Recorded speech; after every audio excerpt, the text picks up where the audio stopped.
খুব ঠান্ডা মাথায় কথাটা শুনবেন। আমার মা বোন যদি আমার কথা শুনে থাকেন একটু মনোযোগ দিবেন।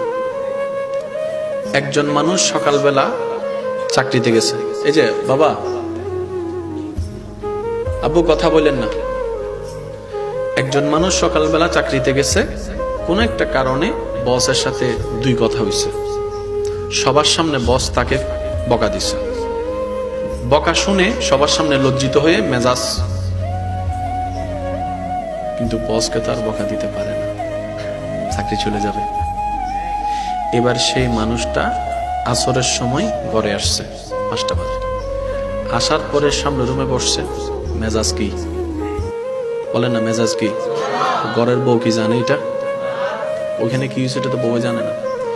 এবার যখন বউকে বলছে একটু পানি দাও, পানি আনছে ঠিকই, এখন ওই যে মেজাজ গরম, কেমনে মেজাজটাকে ঠান্ডা করবে, রক কেমনে দেখাবে, বসকে তো দেখাইতে পারে নাই। এবার শুরু করছে, হে পানি আনতে এতক্ষণ লাগে। বউ বলে যে পানি আনতে 5 সেকেন্ড তো হয় না, এখন বলছেন মাত্র। এবার যখন বউ বলছে মাত্র আনতেছি, আমি আনতেছি, এই তোরা তালাক দিয়ে দিব, এমন দিয়ে দিব। বউ কই কি রে? এবার পানিটা যখন নিছে, ওই যে মেজাজ সকালবেলা 10টার মেজাজ দিছে আসার। এবার সেই বউটা ঘরের ভিতরে যাইয়া বাচ্চাটা খেলতেছে, একটু কান্না করছে। এবার মা দিছে বাচ্চারে।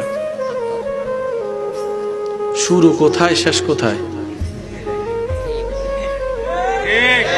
বাস্তব না অবাস্তব আপনারা বলেন? শুরু 10টায়, শেষ পর্যন্ত ওই রাগটা উঠছে বাচ্চার উপরে। বাচ্চা হদায় গ্যাং গইলাম,